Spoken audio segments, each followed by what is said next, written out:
Shalom, selamat malam Bapak Ibu Saudara.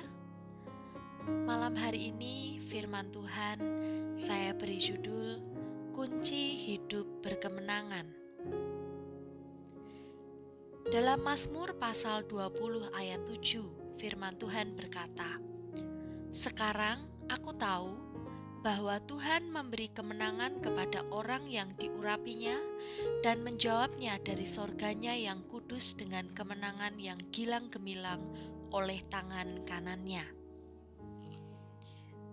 Dalam setiap pertandingan olahraga, selalu ada hadiah yang disediakan bagi pemenang. Semua peserta pun pasti akan berusaha dengan maksimal agar mereka dapat memperoleh kemenangan. Adalah suatu kebanggaan yang tak ternilai ketika kemenangan itu diraih. Bahkan, mereka dapat melihat satu kota atau satu negara yang merayakan kemenangan jika tim yang mewakili dapat meraih juara. Wah, pasti akan disanjung-sanjung ya tim ini karena mereka mendapat kemenangan. Berbagai latihan keras mereka jalani agar mendapatkan performa yang maksimal. Kedisiplinan dalam berlatih harus terus dipertahankan agar mereka dapat menjadi juara. Berbagai teknik dan strategi diterapkan agar mereka dapat bersaing dengan lawan dan memenangkan pertandingan. Bagi mereka yang benar-benar mempersiapkan latihannya dengan sangat baik, mereka akan dapat memenangkan medali hampir dalam setiap perlombaan. Benar Bapak Ibu, kita hampir selalu melihat bahwa kehidupan seorang pemenang tidak ada yang setengah-setengah. Mereka akan terus berjuang, terus berlatih, terus berusaha, hingga memiliki kekuatan yang maksimal. Sama halnya pada kehidupan kita sebagai orang Kristen, Bapak Ibu. Dalam perjalanan hidup, seringkali kita menghadapi peperangan rohani. Iblis terus-terusan menyerang dan berusaha menjatuhkan kita. Oleh sebab itu, diperlukan kehidupan rohani yang kuat dan yang berbobot agar bisa bertahan dan menang dalam segala keadaan. Sebab iblis akan dengan mudah menyerang orang-orang yang memiliki kehidupan rohani yang lemah. Akan tetapi, ketika menghadapi orang yang memiliki rohani yang kuat, iblis akan berpikir ulang. Kita semua pasti rindu untuk muncul sebagai pemenang, bahkan lebih dari pemenang. Oleh sebab itu, memiliki kehidupan rohani yang berbobot perlu kita miliki. Seperti mental pemenang yang membangun kekuatan fisiknya, maka kita juga sangat perlu untuk membangun manusia roh yang kuat. Ketika kita memiliki kehidupan rohani yang berbobot, maka iman kita juga tidak mudah goyah, sehingga membuat kita menjadi pribadi yang berkemenangan. Apa itu kehidupan rohani yang berbobot?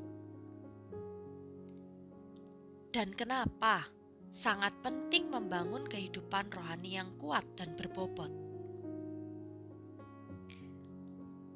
Dalam 1 Korintus 3 ayat 13, demikian firman Tuhan, "Sekali kelak pekerjaan masing-masing orang akan nampak, karena hari Tuhan akan menyatakannya, sebab ia akan nampak dengan api, dan bagaimana pekerjaan masing-masing orang akan diuji oleh api itu."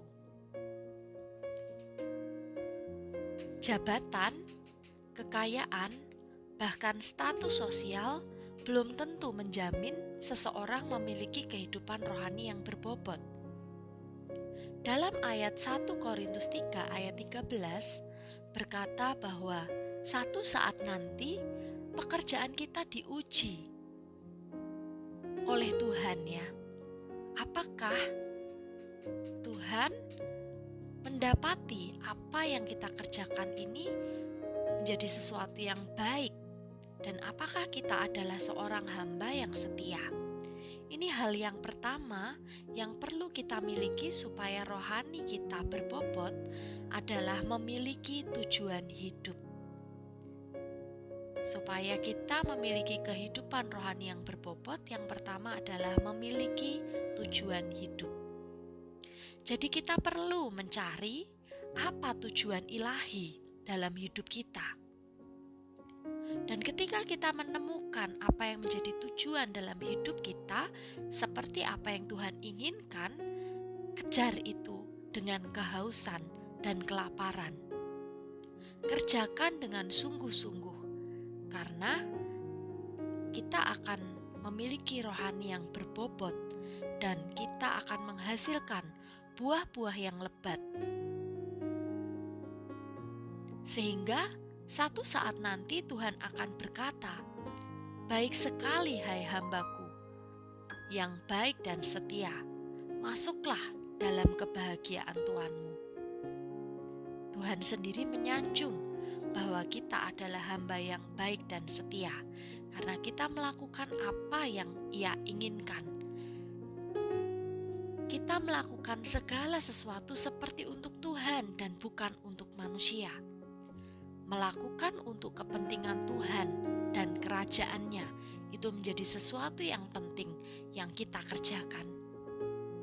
Tanpa tujuan hidup, kita tidak akan tahu kemana kita akan melangkah, sehingga terkadang orang akan hidup dengan seenaknya saja, karena tidak ada yang akan dicapai, tidak ada sesuatu yang dia rindu untuk kerjakan.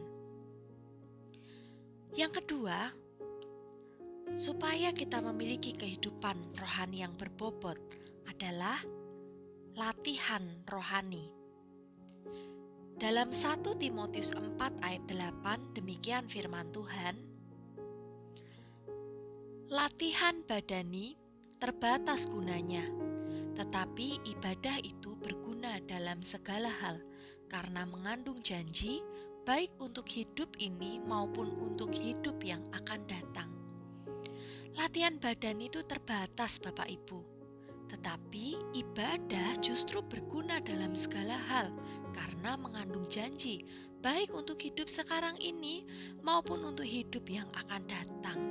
Komplit sekali ya manfaat dari ibadah dan latihan rohani. Nah, latihan rohani ini menjadi daya pendorong bagi orang Kristen untuk menjadi pribadi yang lebih baik. Tuhan sangat senang kehidupan rohani kita adalah kehidupan rohani yang berbobot. Sehingga kita perlu mengisi asupan rohani kita. Apa yang perlu kita lakukan? Lihat, dengar, dan lakukanlah hal-hal yang bersifat rohani. Membangun mezbah pribadi dengan Tuhan misalnya. Membaca dan merenungkan firman Tuhan. Berdoa, berpuasa, serta membangun persekutuan rohani dengan keluarga dan saudara seiman. Hal ini dapat kita lakukan untuk menjadikan bobot rohani kita adalah rohani yang berbobot. Rohani kita menjadi rohani yang sungguh berkualitas. Sehingga latihan tidak hanya sekadar latihan jasmani ya Bapak Ibu untuk menguatkan otot-otot fisik kita, melainkan latihan rohani untuk menguatkan otot-otot rohani kita. Dan yang ketiga, untuk memiliki kehidupan rohani yang berbobot, kita perlu memiliki kerinduan, tidak hanya sekedar kerinduan, melainkan dengan tindakan. Jadi kerinduan apabila tanpa tindakan kita lakukan, itu menjadi sia-sia Bapak Ibu. Tetapi di poin ketiga ini, yang kita harapkan bukan hanya sekedar rindu, tetapi kita lakukan. Jadi poin ketiga saya sebut kerinduan dengan tindakan. Dalam Yesaya 44 ayat 3 demikian firman Tuhan. Sebab Aku akan mencurahkan air ke atas tanah yang haus dan hujan lebat ke atas tempat yang kering. Aku akan mencurahkan rohku ke atas keturunanmu dan berkatku ke atas anak cucumu. Apa maksud dari ayat ini? Seringkali Bapak Ibu, kesuksesan atau kisah-kisah sukses yang kita ketahui itu karena orang-orang kan berusaha atau berjuang dalam hidup mereka. Tapi kenyataannya, apakah banyak orang mau melakukan hal tersebut? Tidak ya. Kebanyakan orang, mereka tidak mau mengalahkan rasa malas atau tidak ada daya juang. Mimpi akhirnya hanya sekedar mimpi. Bahkan hanya sekedar omong kosong. Dalam rohani kita perlu menempel erat, membangun hubungan dengan Tuhan, yaitu Sang Pemberi hidup, Sang Pemberi kehidupan kita, Sang Sumber kehidupan.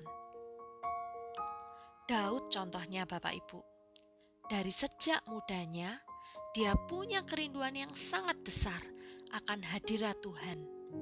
Ia pun berjuang dengan sekuat tenaga mencari hadirat Tuhan. Dalam Alkitab dikatakan 7 kali sehari, Daud dengan sengaja Bapak Ibu, dia menyediakan waktu memuji-muji Tuhan di segala kesibukannya sebagai seorang raja. Bayangkan saja, Daud adalah seorang raja, betapa sibuknya. Tetapi dia tetap menyediakan, dengan sengaja menyediakan waktu untuk memuji-muji Tuhan di segala kesibukannya. Luar biasa. Sekalipun istrinya mengolok-olok dia, tetapi dia tetap memuji-muji Tuhan. Dalam 2 Samuel 6 ayat 21 dan 22 demikian firman Tuhan. Tetapi berkatalah Daud kepada Mikal, "Di hadapan Tuhan yang telah memilih aku dengan menyisihkan ayahmu dan segenap keluarganya untuk menunjuk aku menjadi raja atas umat Tuhan, yakni atas Israel. Di hadapan Tuhan aku menari-nari, bahkan aku akan menghinakan diriku lebih daripada itu. Engkau akan memandang aku rendah, tetapi bersama-sama budak-budak perempuan yang kau katakan itu, bersama-sama merekalah aku mau dihormati." Tindakan Daud adalah tindakan yang berbobot dalam rohaninya, sampai dia mendapatkan perkenanan Tuhan.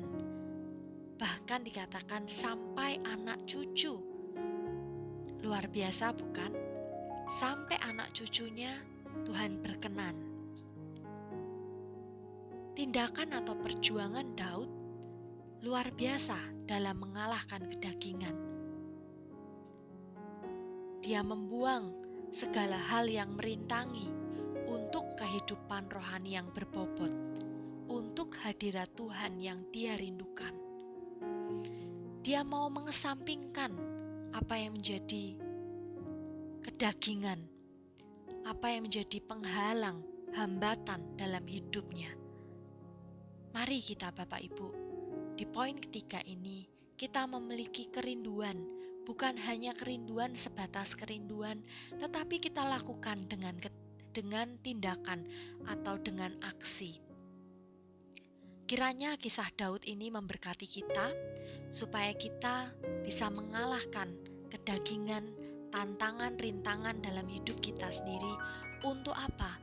Untuk mencari hadirat Tuhan sedemikian, untuk melakukan hal-hal yang kita rindukan terjadi atas hidup kita, untuk memiliki hubungan yang semakin dekat dengan Tuhan melalui mezbah pribadi, melalui pembacaan firman, melakukan firman Tuhan, berdoa, bahkan berpuasa, serta membangun persekutuan dengan orang-orang yang kita kasihi. Jadi 3 poin mengingatkan kita untuk kita memiliki rohani yang berbobot, yaitu yang pertama, memiliki tujuan hidup. Sehingga melalui tujuan hidup itu, hidup kita boleh bernilai dan berbobot di hadapan Tuhan. Yang kedua tadi adalah latihan rohani. Kita melakukan hal-hal yang bersifat rohani untuk membangun manusia rohani kita, membangun otot-otot rohani kita, otot-otot iman kita. Dan yang ketiga, jangan hanya rindu Bapak Ibu, tetapi kerinduan harus disertai dengan tindakan.